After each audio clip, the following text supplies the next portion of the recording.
तू मित्र है, तू जाना। उद्धव जी आए, कन्हैया से बोले, अरे ओ कन्हैया, काहे को उदास है, क्या चाहिए तुझे, क्या ला करके दूं, जो कहे वही लाऊं, उदासी का कारण तो बताओ। भगवान कहते हैं उद्धव जी से, अरे उद्धव, मोहे व्रज विसरत नाई, कि हंस सुता को सुंदर कलरव, और कुंजन की छाए, मोहे व्रज विसरत नाई। अरे वो तो मुझे व्रज, वृंदावन व्रज नहीं विसरता है। अरे मैं जब बंसी बजाया करता था तो मेरी बंसी की तान सुन करके गायों के बछड़े पूंछ उठा करके नृत्य किया करते थे, और मैं जब बजाना बंद कर देता तो मानो सर उठा करके बोल रहे हो, अरे बंसीधर काहे को बंद कर दिया, बजाओ ना, बड़ा आनंद आ रहा था। वो बछड़ों का प्रेम मुझे याद आता है।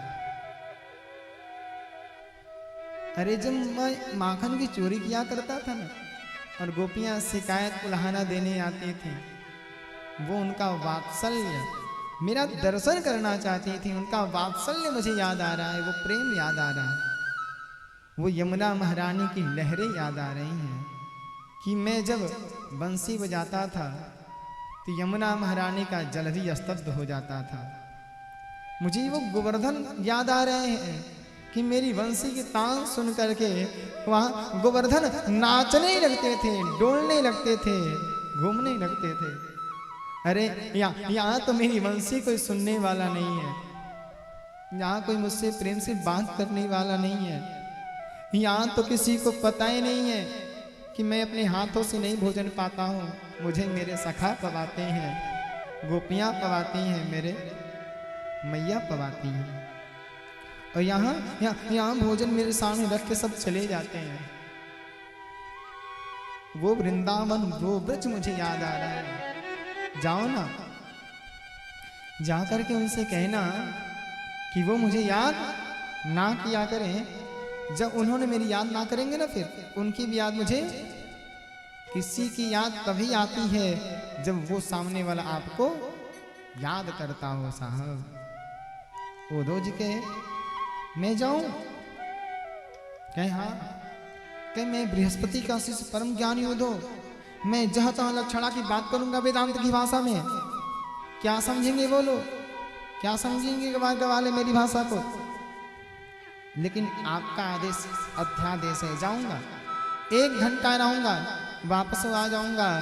भगवान करे, ज्ञानी बाबा आपने हमारे ब्रजवासियों को अज्ञानी कैसे कह दिया, अनपढ़ कैसे कह दिया, बिना किसी से मिले गेस करना कि वो अज्ञानी है, ये ज्ञानी की मूर्खता है। जाओ तो सही, 1 घंटा रहोगे, 1 दिन रहोगी कि 6 माह रह करके आओगे, ये जाने के बाद डिसाइड होगा, जाने के बाद कंफर्म होगा। और सुनो, ऐसे मत जाना, वरना ब्रजवासी तो बात करना दूर की बात है, स्वागत भी नहीं करेंगे। भगवान काली कमली निकाले, उद्धव जी को उड़ा दिया। कहीं ये क्यों? कहीं हमारे ब्रजवासियों की विशुद्ध वृत्ति है, वो केवल कृष्ण प्रेमी से बात करना पसंद करते हैं, बाकी किसी से बात करना पसंद नहीं करते। जाओ। उद्धव जी निकले, इधर वृंदावन का दृश्य बतला रहा हूं साहब, ऐसे प्रेमी कभी देखे नहीं होंगे। जिस दिन से कन्हैया वृंदावन से गए हैं ना, उस दिन से सारे ब्रजवासी सभी ग्वाल वाल घर से भोजन पात्र लेकर के आते हैं, यमुना महारानी के किनारे झाड़ियों में छिप करके बैठ जाते हैं, और सुबह से शाम तक टकटकी लगा करके देखते हैं मथुरा की ओर कि आज कोई रथ आ रहा है कि नहीं आ रहा, आज मेरा परसों आ रहा है कि नहीं आ रहा। और जब शाम हो जाती, परसों नहीं आते, तो जाकर के यशोदा मैया से कहते, ओ मैया आज भी परसों नहीं आए, आज परसों नहीं है मैया, इसलिए अपने परसों नहीं आया। और कितने दिन से? 14 वर्षों से प्रत्येक दिन कंटिन्यू, प्रत्येक दिन जा रहे हैं आंसू। यशोदा मैया, ग्वाल बाल गोपियां, गाय गाय के बछड़े, सभी जीव, वृक्ष, यमुना महारानी सब रुदन कर रहे हैं 14 वर्षों से लगातार। मानो एक सेकेंड के लिए आंसू रुका नहीं है, इतना आंसू मारा, पनारा का रूप ले लिया है, इतने आंसू। आज सब खड़े हैं, निहार रहे हैं कि परसों आएगो, आज आएगो। रथ आता देखा, ओ भैया देख देख वही रथ आ रहा है जो रथ अक्रूर जी लेकर के आए थे, ये वही मथुरा का ध्वज है। परसों आ गए हो, परसों आ गए हो, सब दौड़े। मधुमंगल से कहे भैया तू भी चल। मधुमंगल ने कहा भैया मैं ना जाऊंगा। कहे क्यों? कहे जब तक कन्हैया आएगा नहीं, मेरे चरणों में गिरेगा नहीं, मोते माफी ना मांगेगो, फिर मैं बात करने वालों नहीं। मधुमंगल रूठ के बैठा है। सभी वाला परसों आ गए हो, परसों आ गए हो, दौड़ते जा रहे हैं। मधुमंगल को रहा नहीं गया, सबसे तेज दौड़ा, कन्हैया कन्हैया परसों आ गए हो, परसों आ गए हो। सभी बोले अरे भैया तू तो आने वालों नहीं, क्यों आ गए हो? मधुमंगल ने कहा अरे रूठ बाद में जाऊंगा, नाराज बाद में हो जाऊंगा, पहले गले तो लगा लूं, हृदय से तो लगा लूं, इतने वर्षों बाद आ रहा है, पहले प्रेम तो कर लूं, माफी बाद में मंगवा लूंगा, चरण बाद में पकड़वा लूंगा। दौड़े दौड़े आए और जब रथ पास में आया, उद्धव जी कूदे नहीं, सारे ब्रजवासी खड़े हो गए। नाना ये अपन का कन्हैया नहीं है, पहचान गए, ये अपना कन्हैया हो नहीं सकता। ओ भैया राम राम, कौन हो आप? ये नकली का काली कमली क्यों ओढ़े हो? ये कन्हैया जैसा रूप क्यों बनाए हो? कौन हो आप? क्योंकि आप कन्हैया नहीं हो सकते। अगर मेरा कन्हैया होता ना तो चलती रथ से कूद जाता और आकर के हमें गले से लगा लेता। तुम कौन हो? उद्धव जी का ज्ञान शून्य हो रहा है कि 14 वर्षों के बाद भी कोई देखते पहचान ले कि ये मेरा मित्र नहीं है, तो मानो उससे बड़ा ज्ञानी कोई और नहीं है। उद्धव जी ने कहा मैं बृहस्पति का शिष्य परम ज्ञानी उद्धव, मथुरा का मंत्री कन्हैया के बेचने पर आया हूं। यशोदा मैया कहाँ मिलेंगे? नंद बाबा कहाँ मिलेंगे? मैया से मिलना है, बाबा से मिलना है। एक काम करो, ये जो पनारा बह रहा है ना, ये जो जल की धारा बह रही है, ये कोई नदी का जल नहीं है, कोई बरसात का जल नहीं है, कोई नहर का जल नहीं है। जादे से कन्हैया गया है ना, तादे से ब्रजवासियों के आंसू हैं, यशोदा मैया के आंसू हैं, जो पनारा का रूप ले लिया है। उद्धव जी का ज्ञान शून्य हो रहा है। रथ पर से उतर गए। ब्रजवासियों ने कहा ये जल की धारा पकड़ के जाइए, जहां ये विश्राम होगा वहीं द्वार पर यशोदा मैया बैठे मिलेंगे। बाहर कन्हैया वाह, कितना प्रेम तुमसे करते हैं ये ब्रजवासी, कितना दुलार करते हैं कि जब से लिया तब से आंसू रुका नहीं है, पनारे का रूप ले लिया है। उद्धव जी जलधारा पकड़ के द्वार पर आए, यशोदा मैया बैठी हैं। मैया राम राम, ये नंद बाबा का भवन है। मैया ने कहा लाला जोर से मत बोल, हाँ जोर से बोलेगे तो पालने मेरा कन्हैया सो रहा है, अभी जग जाएगा और जग जाएगा तो कभी माखन मांगे, कभी मिश्री मांगे, कभी चंद खिलौना मांगे और कबो तो लुगाई मांगे। लोरी गा करके सुलाया है हमने उसे, पालने में सोना जोरते ना दो। उद्धव जी ने कहा, अगर इनका कन्हैया पालने में सो रहा है तो इस उद्धव को किसने भेजा है? अरे मैया कहाँ है तेरा कन्हैया, हमें भी तो दिखा। मैया ने उंगली पकड़ा, आंगन में लाई, पालने को दिखलाई। देखना उद्धव, देखना पालने में कन्हैया सो रहा है।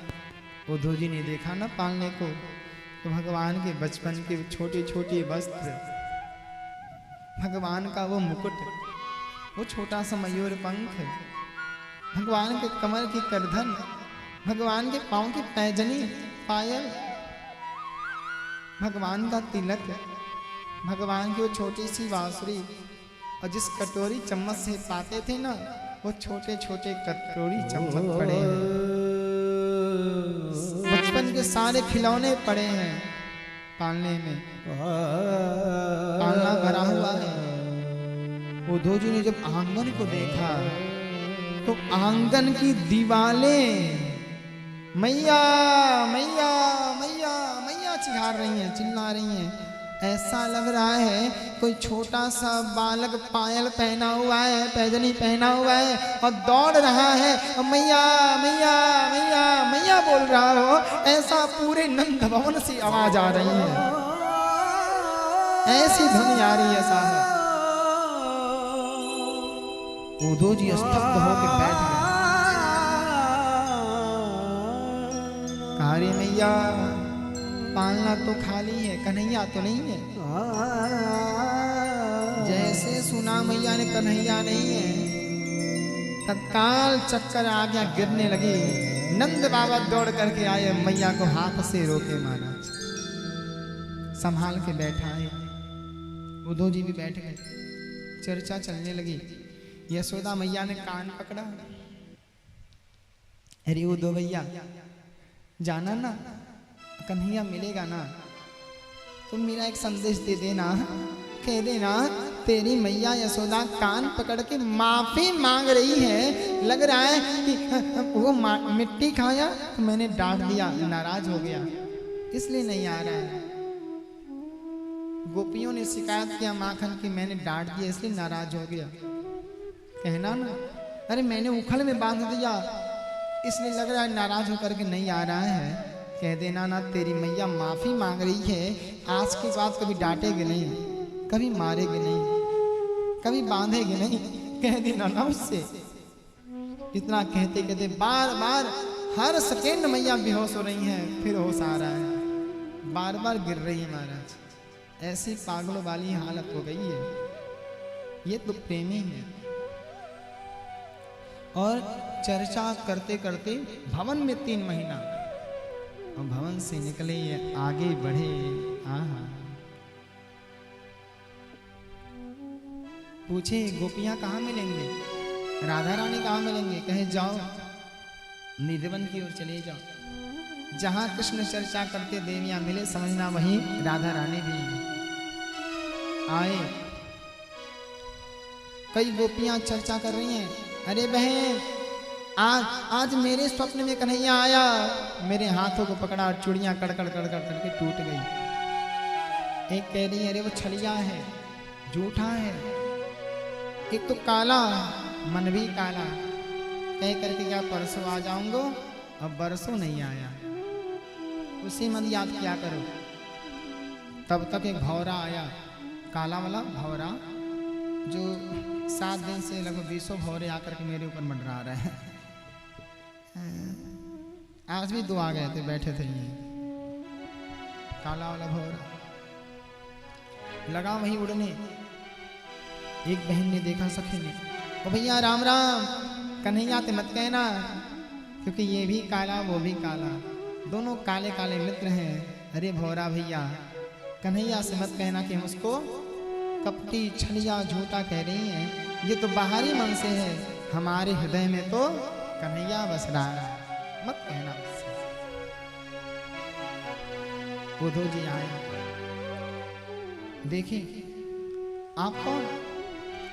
कहीं मैं बृहस्पति का शिष्य परम ज्ञानी उद्धव मथुरा का मंत्री कृष्ण के भेजने पर आया हूं। कृष्ण का सखा, अच्छा प्रिय सत्पुर रागा है, आओ आओ आओ बैठो। आप कन्हैया के सखा हो, बैठो। वो नहीं आया? नहीं नहीं, उनको आप सबकी याद आती है तो मुझे भेज दिया। आप उन्हें याद मत किया करो तो उनको भी आपकी याद नहीं आएगी, बड़े उदास रहते हैं। गोपियों ने कहा कि हम उनको याद नहीं करते, याद उसे किया जाता है जो भूल जाता है। अरे जो हर घड़ी पास में रहे उसे याद क्या करना साहब, बोलने वाले को याद किया जाता है ना। जो हर समय याद है ये तो उसको याद क्या करना है। वो कह रही जाके कह देना कि मुझको याद नहीं करती हैं। हाँ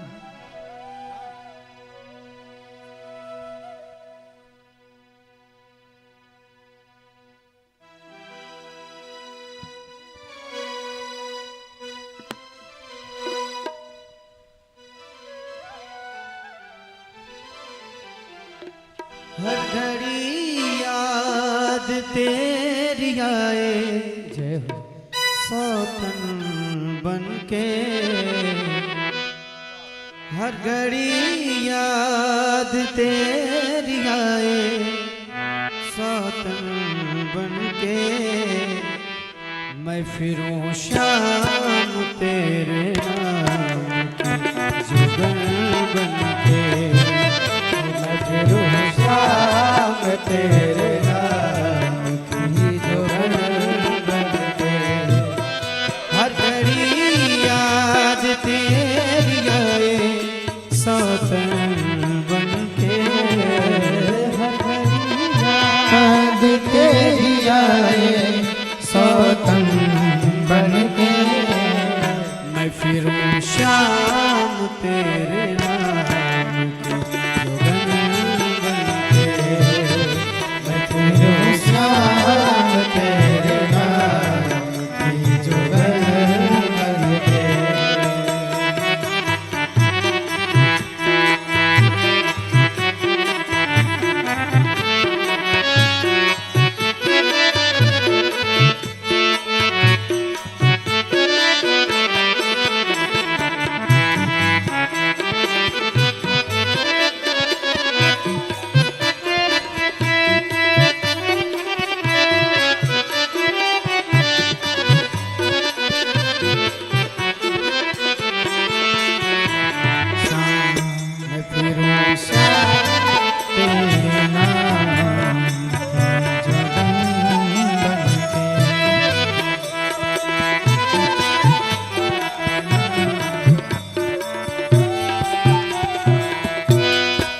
जमाना था बुलाने से चला आता था।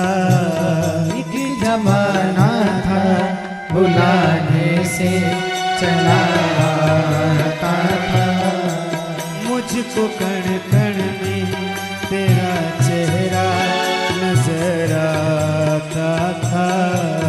मुझको कण कण में तेरा चेहरा नजर आता था।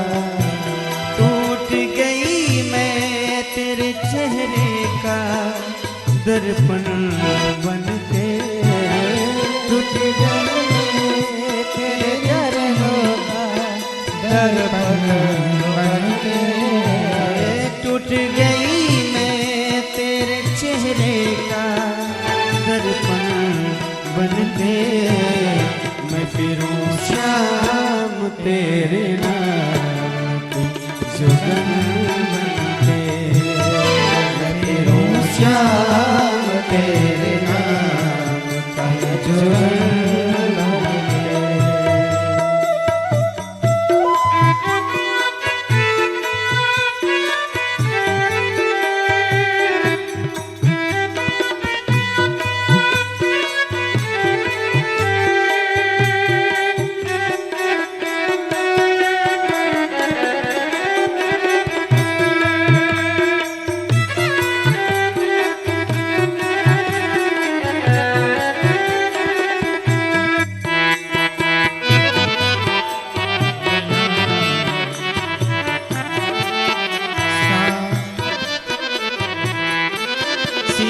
जैसा मेरा दिल था जो तूने तोड़ दिया, शीश जैसा मेरा दिल था जो तूने तोड़ दिया। मुझको लगता है किसी और से दिल जोड़ लिया, मुझको लगता है किसी और से दिल जोड़ लिया। अब तो हर रात मुझे डसती है नागिन बनके, तो हर रात मुझको डसती है नागिन बनके। अब तो हर रात मुझे डसती है नागिन बनके। मैं फिरूं शाम तेरे नाम, दोनों हाथ ऊपर करोगे। मैं फिरूं शाम तेरे नाम, जुगन बनाए। हर घड़ी याद तेरी आए शौतन बनके, हर घड़ी याद तेरी आए शौतन बनके। मैं फिरूं शाम तेरे नाम, जुगन बनके। मैं फिरूं शाम तेरे नाम, जुगन बनके। मैं फिरूं शाम तेरे नाम, जुगन बनके। सुनो, जाकर के कह देना हम उसे याद नहीं करते, क्योंकि वो हमसे दूर ही नहीं है। आए थे कितने समय के लिए? 1 घंटे के लिए। कितना समय लग गया? 6 माह बीत गए। बाहर ज्ञानी बाबा सारा ज्ञान, गोपियां कह रही हैं कि बुद्धि बड़ी चतुराई बड़ी अरु, सुंदरता तन में प्रगति है। मान बड़ो धन धाम बड़ो यश, कीर्ति हूँ जग में प्रगति है। कि झूमत द्वार गजेंद्र हजार सो, किन्हों से कछु नाई घटी है। कि तुलसी जगदीश के भक्ति बिना, मानो सुंदर नारी की नाक कटी है। सरकार शरीर कितना सुंदर हो, नाक कान कट जाए, सारा श्रृंगार समाप्त, फिर वही सुपनखा वाला नकाब लगाना पड़ेगा। सुपनखा ने क्या किया था? यही किया था ना भाई। पहले से विवाहित थे, शादीशुदा थे, और राम जी को देख करके सुंदर रूप बना करके भेष बदल के विवाह के लिए आई। राम जी ने कहा, अरे मैं विवाहित हूँ, मेरी पत्नी है, मेरे भैया के पास, भाई के पास जाओ, लक्ष्मण जी के पास। आई वो भी विवाहित थे। राम जी कहे, भैया वही निदान करेंगे, काम मैं स्त्री को दंड दूं। और राम जी सारा कर दिए कि जो विवाहित होकर के भी पर पुरुष पर नजर मारे, ऐसे के नाक कान काट देने चाहिए। समाज पे ये कलंक है। तो लक्ष्मण जी ने तीर लिया, नाक पकड़ा, सीधा काटना, नाक कान काट दिया। सारा श्रृंगार उसका क्या हुआ? समाप्त हो गया। तो कह रहे, जिसके जीवन में तुलसी और जगदीश की भक्ति नहीं है, मानो वह जीव नक्कटे के बराबर है। सारा श्रृंगार फीका है। इसलिए हमारे अंदर से कृष्ण निकला थोड़ी ने, हर समय हमारे साथ है। वहाँ से विदा लिए, मथुरा आए, भगवान श्री कृष्ण से मिले। कन्हैया ने कहा, कैसा लगा, कैसी खबर है? कहे, दूर हट जा कन्हैया तू मुझसे। जब तुझे परसों जाना ही नहीं था तो परसों कह के क्यों आए? झूठा उलाहना क्यों दिए? झूठा क्यों कहे? सांत्वना क्यों दिए? भगवान कह रहे, सुनो, अगर मैं परसों कह करके नहीं आता तो जिस घड़ी वृंदावन से निकलता ना उसी घड़ी प्राण त्याग देते सब। लेकिन आज परसों का इंतजार कर रहे हैं ना, उस इंतजार में जीवित तो हैं कि कन्हैया आएगा। कहीं हम प्राण त्याग दिए फिर उसके बाद आया तो क्या सोचेगा कि मेरा इंतजार नहीं किए, इसलिए वो और सुनो, वो मुझसे दूर नहीं है, वो तो केवल तुम्हारे ज्ञान का अभिमान दूर करने मैंने भेजा था। तुम ज्ञानी बाबा बन रहे थे, उनको अनपढ़ कह रहे थे। कहते हैं धर्म सम्राट स्वामी श्री कटपात्री जी महाराज लिखते हैं कि वृंदावन के वृक्ष को मर्म न जाने को, डाल डाल अर पात पे श्री राधे राधे हो। बोल राधे रानी सरकार की। उद्धव जी को कन्हैया ने दिव्य दृष्टि दी और क्या पूरा ब्रजमंडल दिखा दिया अपने पास में, पूरा रास दिखा दिया कि छाय रही अजब बहार रे, झूले बाके बिहारी। वो झूला पे झूल रहे हैं, सभी गोपियां घेरी हुई हैं, बंसी बजा रहे हैं, सब नृत्य कर रहे हैं हमारा।